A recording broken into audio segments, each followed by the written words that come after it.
Every week, the War Commissioner appointed to superintend the hospital shall report to the Intendant General the expenditure made out of the allowance of 12 francs for each patient the hospital may be capable of containing, and also what may have been laid out in paying the salaries of attendants for purchasing trifling necessaries, and also for washing, in order that the Intendant General may furnish new funds in proportion to the expenses. For these funds, the war commissaries who have the superintendents of the hospitals are responsible. Seventh, this order being applicable to all the military hospitals with the exception of the chaplain and hospitals out of Poland, His Majesty directs that 24 hours after the present regulations are made known to whomsoever they may concern, all the medicine chests shall be supplied for 2 months, and for the number of patients which the hospitals are capable of accommodating, medicines being paid for in ready money to the apothecaries by whom they are furnished, and out of the funds which the Intendant General will, for this purpose, place at the disposal of the hospital directors. His Majesty orders that all that may be hitherto due to the different apothecaries who have supplied the different hospitals shall be paid without delay by direction of the Intendant General, and whatever may be due to the apothecaries at Posen shall not be paid. The Intendant General will adopt the necessary measures, and the Minister of the War Department will place at his disposal whatever funds he may require. Eighth, the inventory of medicines purchased for the supply of the hospital chests for 2 months shall be sent to the General Office of the Military Hospitals, but the said medicines shall be paid for before the delivery of the said inventories, and in the places where they are procured under the word of the War Commissary appointed to superintend the particular hospital, issued on the credit opened for him by the Intendant General. The intendants of provinces or departments are authorized to order the immediate liquidation of the said warrants, allowing the receivers of provinces or departments to take credit in their payments for the amount. Ninth, when any medicine is wanting in a hospital chest, notwithstanding the supply made in consequence of the above regulations, the hospital director is, in that case, authorized to purchase the medicine wherever he may be able to procure it out of the allowance for trifling necessaries, that is to say, out of the 12 francs. And in a week at latest, the payments made out of this allowance shall be examined by the War Commissary having the superintendence of the hospital regulations. 10th, measures shall be taken for supplying the hospitals with good wheaten bread. The Intendant General will, as far as he is able, distribute Stettin wine, which is the best that can be procured, independently of these minute details, which I feel pleasure in quoting, because they show the Emperor's anxiety for the welfare of his wounded troops. Other affairs also claimed a share of his attention. He passed a portion of the night in consultation with Mr. de Talleyrand. He was seriously intent on obtaining peace, and he deliberated on the measures to which he might be compelled to resort in case he should not succeed in opening a negotiation. But even these matters, together with the business of the army, did not exclusively occupy his mind. During the Emperor's absence, the Council of Ministers assembled in Paris under the precedence of the Arch-Chancellor, but it deliberated only on affairs of general interest. Reports were made to the council as to the emperor, and even if the occasion required it, accompanied by a draft of a decree. But when any political business of a very delicate nature, or any measure to which particular interest was attached, came under consideration, the ministers wrote to the emperor confidentially, and he almost always decided without the intervention of third parties. As to the immense business transacted with the officers employed in the administration of the local affairs of departments or communes, they came all under the cognizance of the Secretary of State. This gave M. Maret considerable credit and influence while abroad.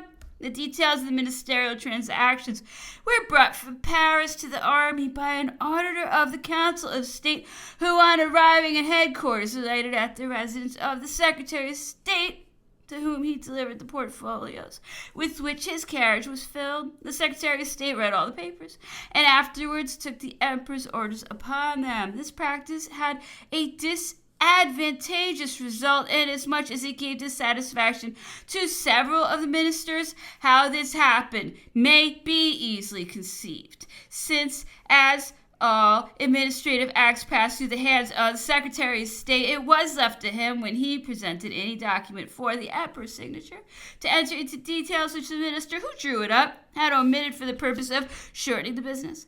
Herein consisted the mischief, for the success of a proposition made by any minister whatever depended on Mr. Marais. For example, in appointments to financial situations to officers in the tribunals or in the Home Department, it was impossible to pass any name to which the Secretary of State chose to object. Now, as after a revolution such as ours, there can scarcely be found a man in the class fitted for public employments who has not had some share in transactions to which blame may be imputed. It was easy to suggest reasons for exclusion when there appeared in a recommendation to place a name which was disliked. In such cases, the minister from whom the recommendation came could not foresee a rejection, and as it was necessary to fill up the vacancy, M. Marais immediately proposed another person. In this way, the emperor was satisfied and regarded what was done as proof of zeal to relieve him from difficulties. Care was taken never to tell him that the ministers were greatly irritated by repeated altercations or rejections of their propositions, which brought them into a sort of discredit. They were maliciously called the Secretary of State's head clerks. The emperor was told that it was said at Paris, and his activity was incredible, that it was quite impossible to impose on him in the most trifling matter, that he read everything. Base adulation, which had mischievous consequences. The Secretary of State was followed by a multitude of clients consisting of candidates for favor who had been suitors of other ministers. With them came coteries, male and female, formed to support the pretensions of one candidate to the prejudice of another. These were attended by intriguers, always on the watch to discover how the wind blew, who found means to introduce themselves into the office of the secretary. In consequence of this, it was not sufficient for an officer to be acceptable to the minister in whose department he was placed. It was necessary for him to make himself also agreeable to the Secretary of State and his friends. In the first place, that he might be appointed, and in the next, that he might be retained and secured against the effect of unfavorable reports. This way of doing business began at Warsaw. It was unfortunately too convenient for the emperor, to whom nothing was said of the complaints it excited, and it was too advantageous to everyone who wished for the possession of power to be easily changed. Notwithstanding their repugnance, the ministers were obliged to submit to a system to which they never were reconciled. I have stated these facts because some years later, after I had opportunity to know the injurious consequences of the system which had been followed, I was the first to venture to make any observation to the emperor on the subject. I told him that these transactions were adding numerous enemies to those we already had, and that a day perhaps would come when the mischief they might do would be irreparable. Chapter 3. The month of January passed off very quietly. The army remained inactive. The emperor thought little of what was passing at Paris, but much of the events which might arise around him. Austria had assembled a corps of observation of 40,000 men in Bohemia, which might, if we sustained a defeat next day, assume the offensive, especially since the sovereigns had adopted the system of declaring war only by hostilities without any notification or explanation of motives. The emperor, who not only calculated the probable results of success but also of disaster, was on the point of making a fresh overture when an enterprise undertaken by the Russian army compelled him to put his own in motion on the 31st of January in the midst of a very hard frost. Let us see how this came about. Marshal Bernadotte's corps was on our extreme left. Its headquarters were at Meiringen. The marshal had orders to extend his left as far as possible, but in such a manner as to give the enemy no ground of alarm, as it was expedient to pass the winter in repose. In this position he was to carry the operations which were preparing to be opened before Danzig, after which a corps of which I shall presently have occasion to speak was assembled. General Victor was to have taken the command, but on his way to join it, he was made prisoner by a party of Prussians from Kolberg, who were bold enough to penetrate the environs of Warsaw. Marshal Savary was set in the room of General Victor. The rigor of the season rendered it impossible to open trenches before Danzig. In the meantime, the garrison did nothing, and thus the completion of the corps destined for the service became no longer a matter of pressing necessity. It was thought sufficient to observe the fortress. On the right of Marshal Bernadotte was stationed Marshal Ney, who had, like all the other commanders, orders to remain inactive. All at once, however, he took it into his head, without orders to move his army corps forward. This measure on his part was imputed to motives of personal interest, but the imputation was unfounded. Armies are not put in motion on such grounds. The truth was, Marshal Ney marched without orders, and by his movement uncovered the right of Marshal Bernadotte. But he also thereby fell in with the Russian army, advancing in full march to fall suddenly on Bernadotte's center, a maneuver which otherwise would not have been discovered. Ney immediately gave the alarm to all the army as far as Warsaw. The absurdity of the idea that the enemy merely wished to repulse marauding parties was soon seen. It was evident he was in full operation in the hope of surprising us in our cantonments, driving us back beyond the Vistula, and as it might happen, either wintering on its banks or passing that river by the bridge of Danzig. Not a moment was to be lost. The enemy had already got the start of us, and the emperor sent orders for the different army corps to concentrate and to form a junction with him on the road from Warsaw to Königsberg. He ordered Bernadotte to refuse his left and to fall back himself if he found it necessary to do so in such a manner as to refuse the whole left of the army and allow the enemy to penetrate to the lower Vistula. This the marshal did, and fell back on a small town called Strasbourg.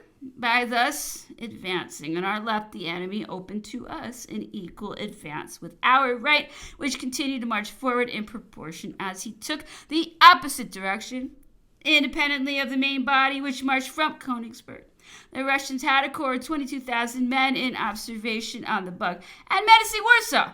Things were in this state when the emperor quitted that city along with the troops. He arrived at Poletu Square. Marshal Lannes was laid up by sickness, having been forced to quit the command of the Fifth Corps, which had been marched through that town with the design of opposing the Russian corps on the Upper Bug. The emperor visited the marshal and found it so bad that he ordered him to be removed to Warsaw. That day the emperor went as far as 10 leagues beyond Poletusk. On taking up his quarters in the evening, he directed me to be called to him and asked me whether I thought I could take upon myself the command of the Fifth Corps in the room of Marshal Lannes.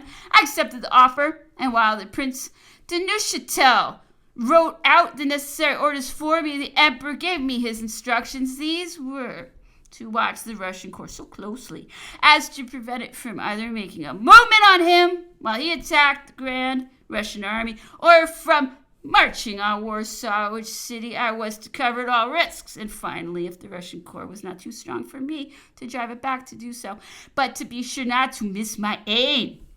He concluded by recommending to me to be careful not to be seduced by the hope of success. I left the emperor and waited on the major general, who gave me my commission together with the instructions for my guidance. These documents were couched in the following terms. To General Savary, Pragnitz, 31st January, I have to inform you, General, that the health of Marshal Lannes, not permitting him to take command of his corps, His Majesty, gives you a brilliant proof of the confidence he has in your military talents by nominating you to the command-in-chief of the Fifth Corps. You will set out immediately for your headquarters at Brock, where the oldest general division of that army corps will receive you. You will cause your appointment to be inserted in the order of the day of the corps. You will enjoy the honors, appointments, and emoluments attendant on the rank of General Chief. Orders and instructions for General Savary. The Fifth Corps of the Grand Army, General, which you command, is at present occupying Brock. The Russian Corps, under the orders of General Essen, occupies Nur. If that general's forces Be not too numerous, you must attack him and defeat him in his position at Nur.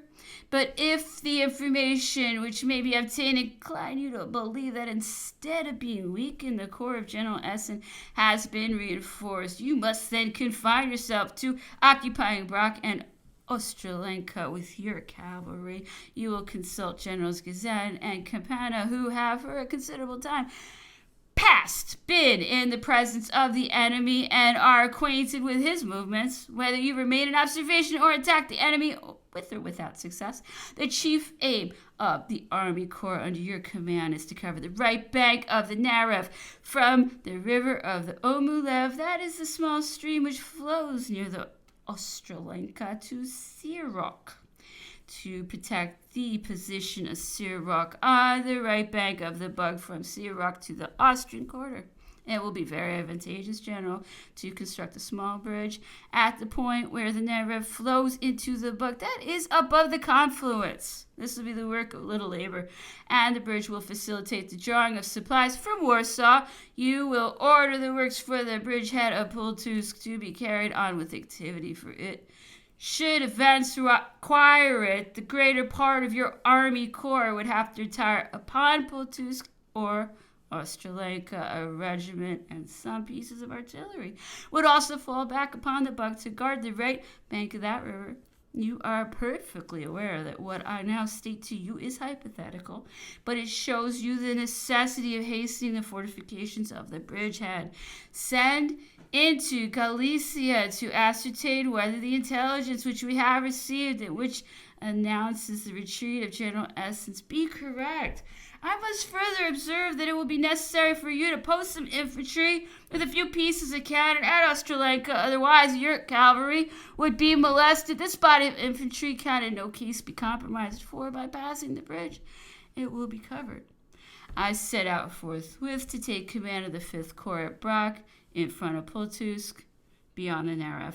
I was not cordially received, for all the generals of division in active service were my seniors in rank. It became necessary, therefore, by conciliating carriage, to render that supportable which appeared to them an act of injustice. The corps was composed of 2 divisions of infantry, one under the orders of General Suchet, the other commanded by General Gazan, and of 3 divisions of light cavalry and 1 of dragoons under the orders of General Becker. We were to be supported by the corps of brigaded grenadiers formed at Warsaw under the command of General Udno, who had received orders to repair to Pultusk. It was on the 2nd of February. I took command of the 5th Corps. On the 5th, I received orders to quit my position at Brock and repair to Ostrolenka in order to place myself in communication with the Emperor, who had fallen in with the enemy's advance guard at Hof and was about to give him battle. The troops had to endure many privations, and they were constantly going off in marauding parties to procure potatoes. In consideration of this, I preferred marching upon Ostrolenka by Pultusk up the Narev to flank movement on the left, which I should probably have lost a considerable number of stragglers and marauders.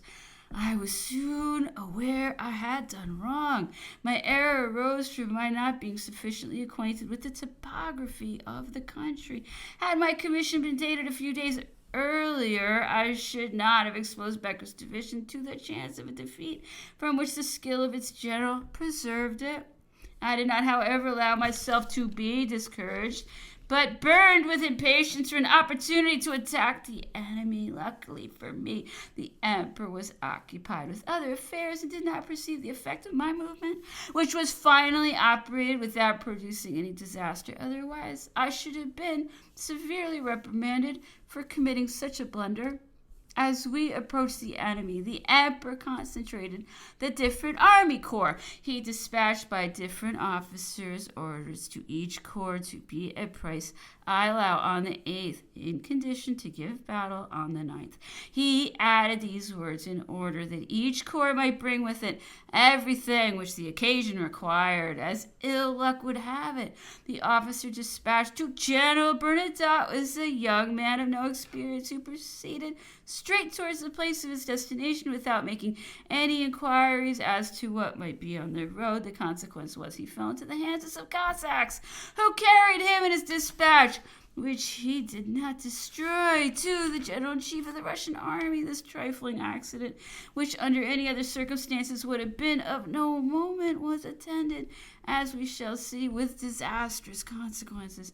As soon as General Bennigsen saw the contents of the dispatch, he gave up his previous plans and set about concentrating his army, which had already been collected in corps. He immediately took the road to Königsberg and arrived soon enough to commence an attack on the 7th February on the French army, which was only to be concentrated on the 8th in order to be ready for battle on the 9th.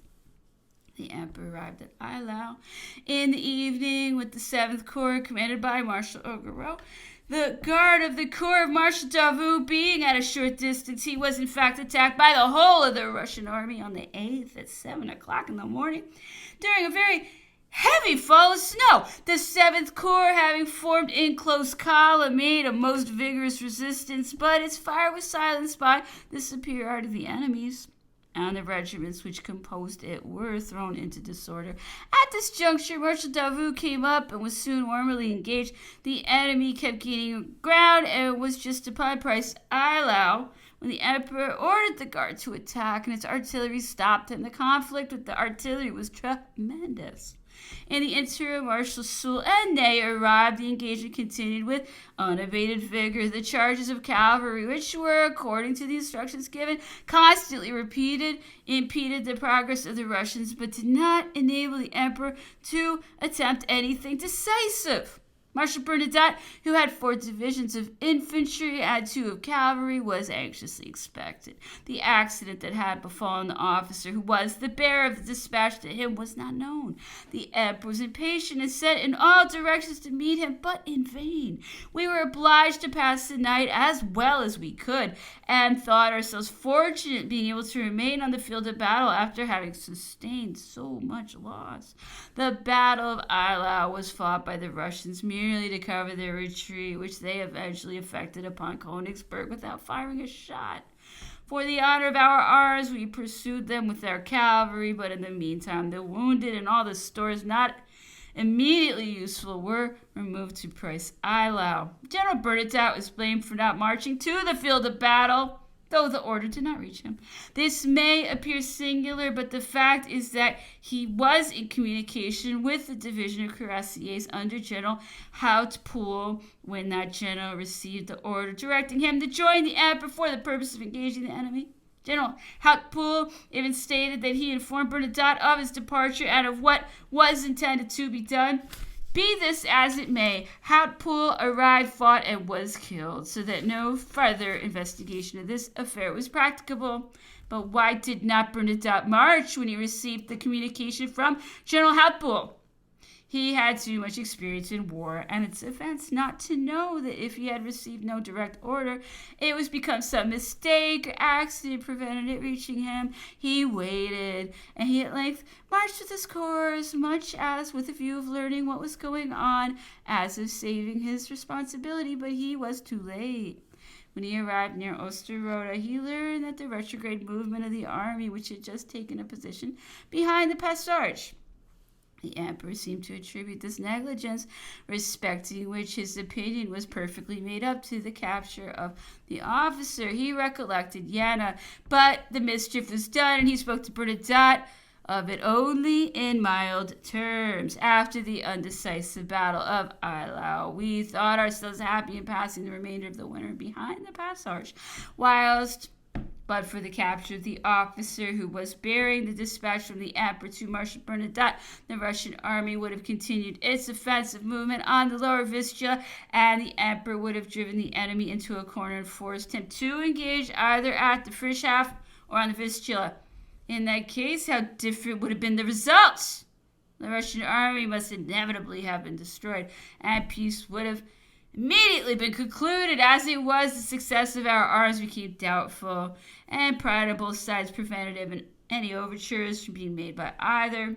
The Emperor's military position was now not so good as when he quitted Warsaw, while it ought to have been infinitely better. It was attended by difficulties of every kind, which no other but the Emperor would have been able to surmount. But before entering into detail, on the subject, I will conclude what I have to say respecting the Battle of Eylau, which the Russians pretended they had gained, and which we insisted that we had not lost, as Bernadotte declared that he had received no order to march, and Berthier maintained that he had sent him such an order. Reference was made to the records of the dispatches, from which it appeared that the officer who was the bearer of the order was a young pupil of the Academy of Fontainebleau, who was going to join a regiment in the corps of Marshal Bernadotte, and the opportunity of his departure had been imprudently seized upon for the transmission of so important a message. The emperor contemptuously shrugged up his shoulders, but uttered not a word of reproach to Berthier. Bernadotte was in some measure justified, though he had taken no notice of the information given him by Doutpoul when that officer quitted his position to join the Grand Army. If to remain master of the field and to pursue the enemy in his retreat by gaining a battle, there is no doubt that we were victorious at Eylau. Our victory would have been more important and decidedly unequivocal if the Russians, instead of retiring on Königsberg, had followed up their original design of marching on the Vistula, and had been forced to relinquish that design in consequence of the battle. As it was, they tranquilly pursued their plan of retreat, and therefore they might be said to not have lost the battle, but it is very certain that they derived no advantage from the superiority, and that had their troops been commanded by a man like the emperor, it would have been all over with the French army. The conduct of the Russian general appears the more extraordinary when it is considered that he knew the emperor's plan of operations, and that he only determined on the attack because he was convinced he should surprise the French army in its concentrating movement, and because he was moreover certain that Bernadotte, with 4 divisions of infantry and 2 of cavalry, would be out of the way. These considerations throw a shade over the success of the Russians, particularly when it is observed that though their object was to force us behind the Vistula, they were themselves obliged to pass the remainder of the winter behind Königsberg, and to allow the French army again to take the position it had previously occupied behind the Passage.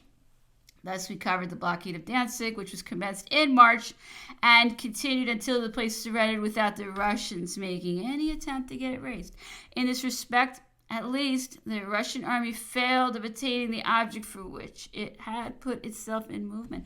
On the other hand, if the immense loss sustained by the French army, whose corps, as they arrived on the field, were successively engaged with the whole assembled force of the Russians, it is to be called losing a battle.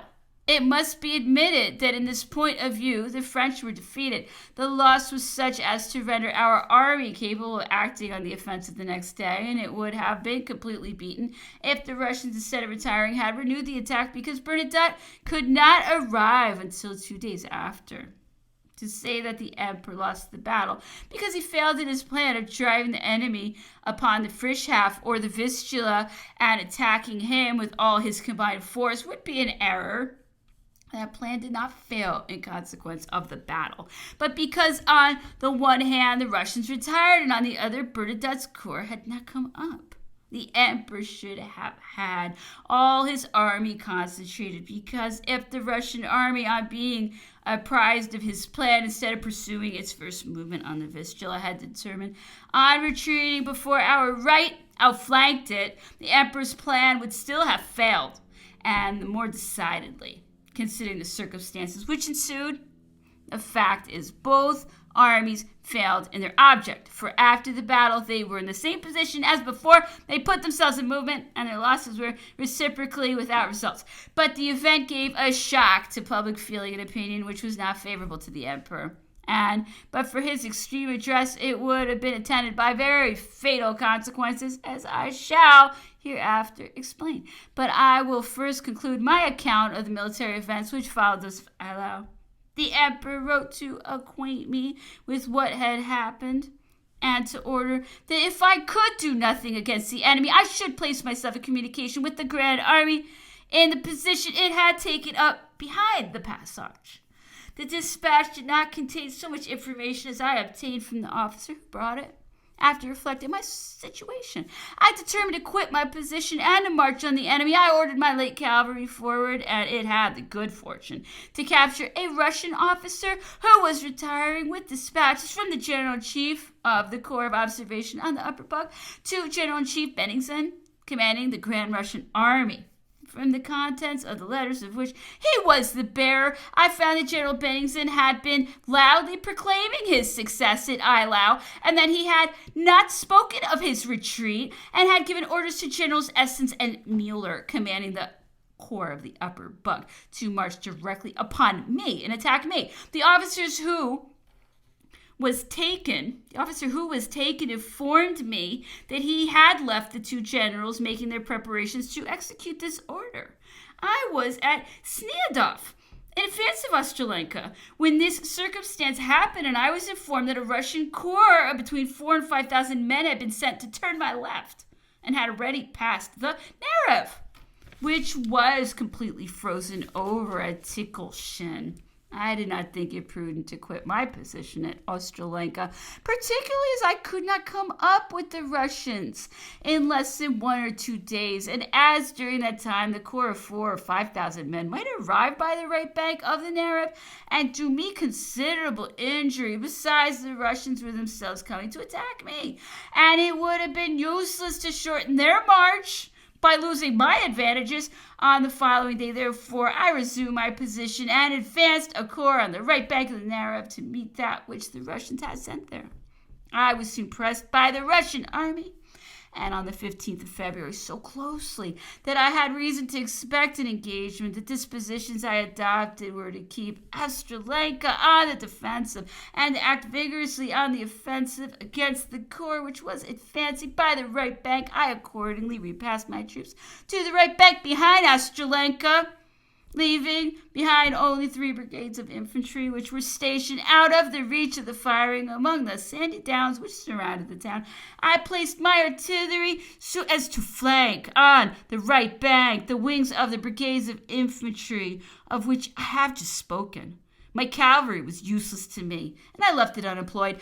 Early in the morning of the 16th, I ordered an attack on the Russian corps, which was descending the right bank of the Narev. The attack was vigorously led by General Gusen, who met that corps coming to attack himself. He repulsed it on a narrow road between 2 woods before it had time to halt and deploy, and as General Gusen had taken the precaution of sending forward some columns of infantry which got before the Russian corps by passing into the 2 woods from the sides of the road, the engagement was kept up for more than 2 leagues. Musketry firing within half range. The prompt success of this attack exceeded my hopes.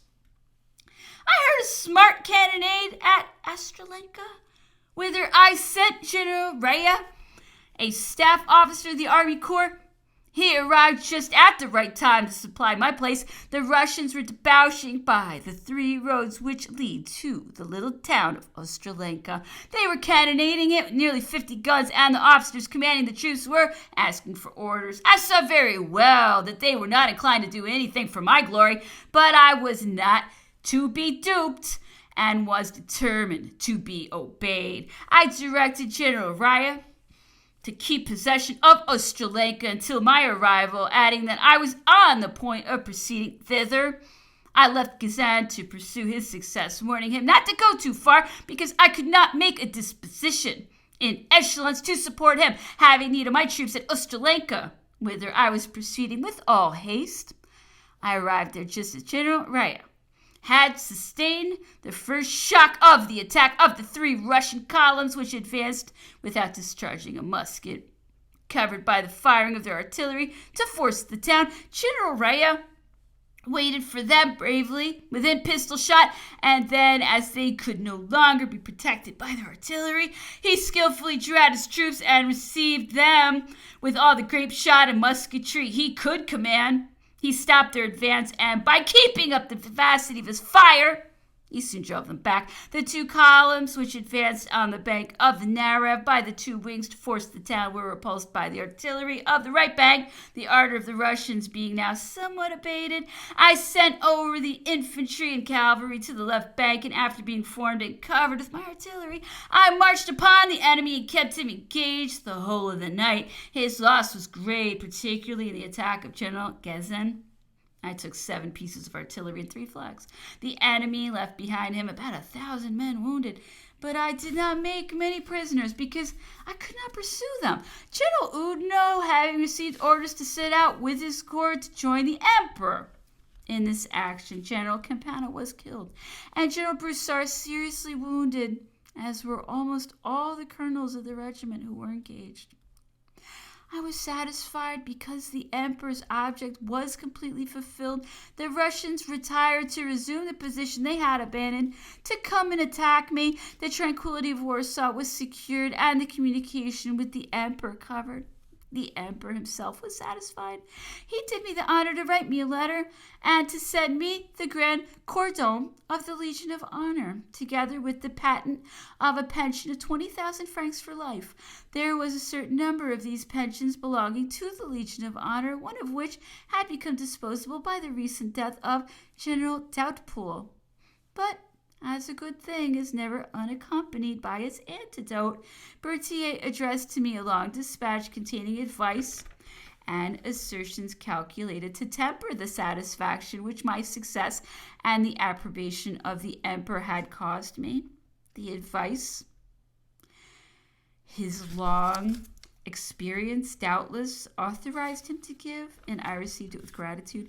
But I was astonished at his obstinacy in repeating an estimate, the inaccuracy of which I had pointed out to him. I expressed my surprise at this, but he persisted. For my part, I was convinced that I had before me the state of the force with which I had to contend. Chapter 4. I prepared to execute the orders which the Major General had transmitted to me. I repaired to Pultusk and put myself in communication with Ostroroda, where the Emperor had established himself. I had no sooner arrived at Pultusk than he sent Marshal Massena to take the command of the 5th Corps, directing me to rejoin him as soon as possible. I did so, proceeding by the way of Warsaw, where Monsieur de Talleyrand still was with the diplomatic body, who there was reason to rejoice had not been left in Paris. The stories which were at this period circulated would have biased the opinion and judgment of all its members. Monsieur de Talleyrand served the emperor in the best possible manner. He had to manage Austria, to whom the event of Eylau afforded a temptation to resort to arms, the more especially as some altercation had arisen at Vienna between our ambassador and certain persons of consequence, and as a political character would willingly have been given to these differences to justify an exasperation of feeling which it was wished to excite in order to lead to a rupture. Luckily, our ambassador was firm and prudent, and by his conduct aided Monsieur de Talleyrand in maintaining harmony. On the other hand, he had to infuse confidence into the Polish Regency, which was much alarmed precisely at the moment when the emperor was calling upon it to make efforts of every kind. The administration of the army had been removed to Thorn. I found the emperor at Ostroroda living in much the same style as in bivouac, eating, sleeping, giving audience, and transacting business all in one apartment. He resisted the importunities of all persons about him, who, as well as the Grand Duke of Berg and Berthier, solicited him to repass the Vistula. He alone held out. He had just received from Paris the news of the arrival of the bulletin of the Battle of Eylau in that capital. Its effect had been most dispiriting. Lamentations were heard everywhere, and the public funds had experienced a marked depression. He clearly perceived that still worse would follow if, after all that had happened, he should repass the Vistula. The moral position in which he was thus placed was horrible. He struggled against the opinions of all. He alone kept up his head against the storm. He alone had courage for everyone else, and his inflexible obstinacy restored reason to those heads from which alarm had discarded it. He wrote in a severe style to the minister of the police, observing that there must have been negligence on his part, since there was no occasion for such a discredit, or that he had even given full scope to that malevolence which is ever ready to avail itself if anything calculated to injure the sovereign authority.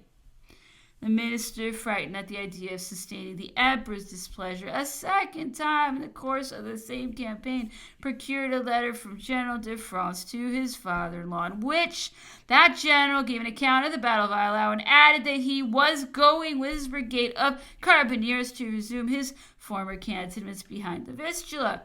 He sent this letter to the emperor and represented it as the cause of the decline of the funds, because he said General de France's father-in-law had handed it about.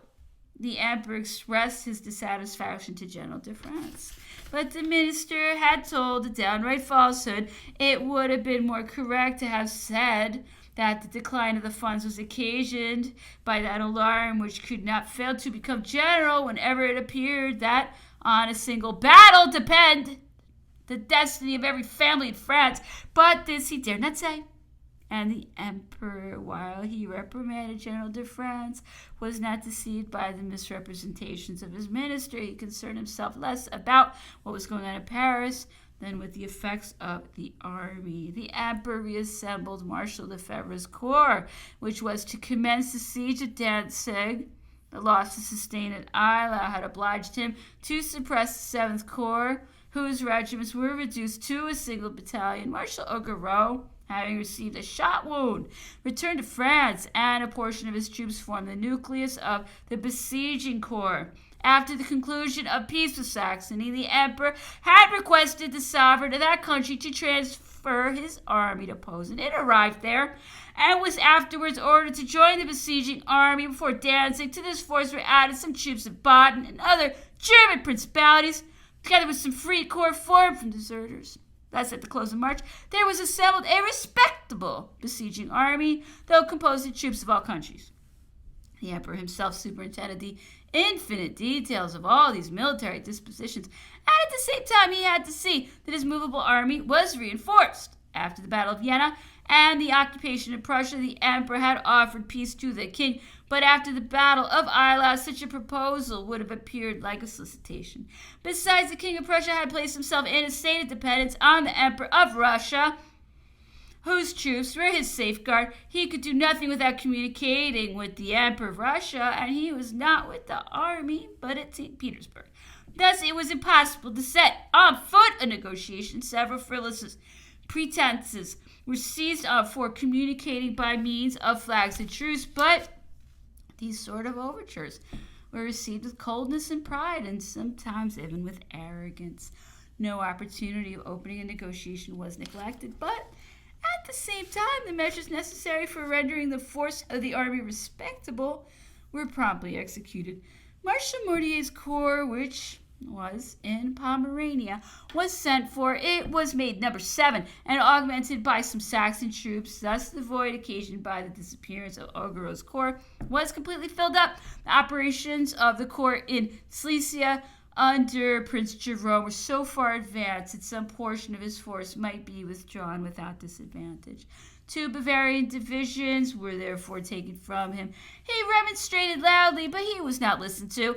All the men in the depots of the different regiments were sent for from France. A decided impulse was imparted to Poland, and there was no longer any fear of compromising France with respect to her, nor of compromising her with reference to any power whatever. The emperor directed his ambassador at Constantinople to make the Turks declare war against Russia. This was undertaking the labors of Hercules. However, the order was obeyed. He wrote to the king of Spain to claim the fulfillment of the condition of the alliance contracted between them and to demand that there should be sent to France a Spanish corps of specified force to be at his option movable, if need be, to the Elbe. It being understood that the troops were then to be in the pay of France. Finally, he painted the situation in Europe to the Senate and demanded that, as a precautionary measure, the conscription of 1807 should be called out, which was done. He was everywhere served to his utmost wishes, except by Spain, who made some observations, the nature of which I do not know very well, but in the preceding month of October, a proclamation of a warlike character had been addressed to the Spanish people. As the government had given no explanation on this subject, it naturally created some uneasiness, especially as the emperor had already been twice deceived, and as the sovereign seemed to have been announced all sorts of good faith towards him, recognizing as just every kind of aggression that could be executed. However, our relations with Spain were so intimate and of such long standing that in spite of unfavorable appearances, every suspicion was repressed. It was already known that the hostile intrigue which pursued our policy from cabinet to cabinet had found its way to Madrid, where the Prince of the Peace, who was in a great measure supported by the idea that he was agreeable to France, was obliged to relax and yield in order to avert the storm which threatened him. The intrigues of favorites, confessors, and courtiers had occasionally sown discord among the members of the royal family, and the king had been obliged to exercise authority over his children and to send the courtiers and confessors to their estates and their convents. At the distance at which the emperor was placed, he could see what was going on only by the help of a magnifying glass. And though he appeared to be satisfied, he was very impatient to ascertain the cause of the sudden change on the part of Spain. In her proclamation, she had gone too far for the maintenance of security and not far enough to stir up a war, if such had been her design. The emperor received in good part all the excuses that were made to him, and besides, his attention was seriously directed to other objects. He was anxious to avoid furnishing his enemies with any favorable opportunity of approximating with Spain, but he was nevertheless convinced that something remained to be cleared up in his relations with that country. He, however, urgently insisted on the Spanish contingent being sent to France, and this was accordingly done. He ordered it to the Hanse towns to relieve the Dutch, who had replaced Mornier's corps in Pomerania. Another Spanish corps proceeded to Italy. The emperor had issued all the necessary orders for revictualling and recruiting the army. He had made every requisite communication to his allies, and finally the lever was moved, which was destined to shake the power of his enemies on all sides. He had even sent to Persia to induce that power to take up arms. His enemies have given a malignant coloring to this measure, ascribing it to ambitious views, the object of which was alleged to be the gaining of a step towards India. But the emperor gave his ambassador no other instructions than to use active exertions to induce the Persians to form a regular army and thereby to acquire such a threatening aspect as would oblige the Russians to divide the forces with which they were opposing him. The English themselves would have gained by this, and it is now their interest to pursue the course which was at this period adopted by the emperor. Persia must become, with respect to India, what Poland and Sweden were with respect to Europe before their destruction. If instead of remaining in a hole like Osterode, where everyone was under his eye and where he could set his whole force in motion, the emperor had established himself in a great town, it would have required 3 months to do what he effected in less than one. Chapter 5. As soon as the sun had resumed sufficient power to dry the ground, the emperor encamped all the infantry in each army corps. He then established his headquarters at Finkenstein, where he remained until the renewal of the operations which closed the campaign. It was during his halt at Finkenstein that he seriously commenced the siege of Danzig. That garrison had not yet been blockaded on the tongue of land which separates the Frischhafen from the sea, and the Governor-General Manstein had been succeeded by Marshal Kaltkreuz.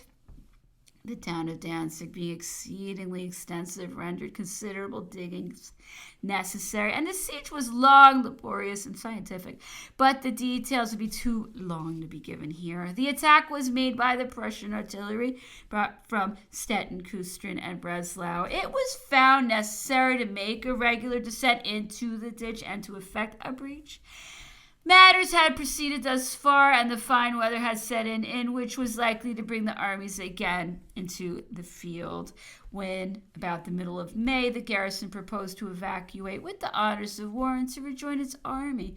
All things considered, the emperor thought that by protracting the siege, the season might perhaps advance too far to afford any hope of closing the campaign that year, while on the other hand, by uniting the besieging corps to his army and marching without delay, it was probable that he might yet find the Russian army in its cantonments where it was supposed to be, in a very inefficient condition, as it made no attempt to raise the siege. In that case, there was reason to hope that the result would be decisive and would lead to peace. He therefore ordered that the conditions proposed by Monsieur Calcrite should be acceded to, and Marshal Lefebvre with his corps entered Danzig about the 14th or 15th of May. This town proved an immense resource to us. The administration of the army was established there, and preparations were made for the commencement of hostilities. The Shah of Persia had sent an ambassador to the emperor. He came from Constantinople to join our headquarters at Finkenstein. The emperor took him to Danzig to show him a European army, and the grave Persian could not understand why, as we were enemies, we did not cut off the heads of all the inhabitants of the town.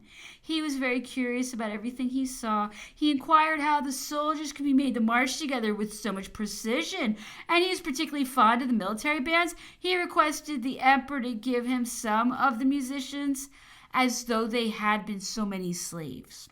The emperor remained at Danzig only as long as was necessary to inspect the garrison and the works of the siege. Of the latter, he entirely approved. He gave a farewell audience to the Persian ambassador, who set out on his return to Tehran. General Gardan, the governor of the emperor's pages, was sent as our ambassador to Persia. He had been serving in this campaign as the emperor's aide-de-camp, and he had expressed a wish to go to Persia. He set out accompanied by officers of every class. Peace was concluded while he was at Constantinople. On the 5th of June, about 7 or 8 days after the emperor's arrival at Finkenstein, on his return from Danzig, Marshal Ney was attacked at Gutstadt, where his headquarters were established. He was very much in advance of the line of the army, and the enemy turned his left. He lost his park of ammunition, and it was not without considerable difficulty that he succeeded in getting back behind the passage, where, however, he maintained himself until the whole army was reassembled.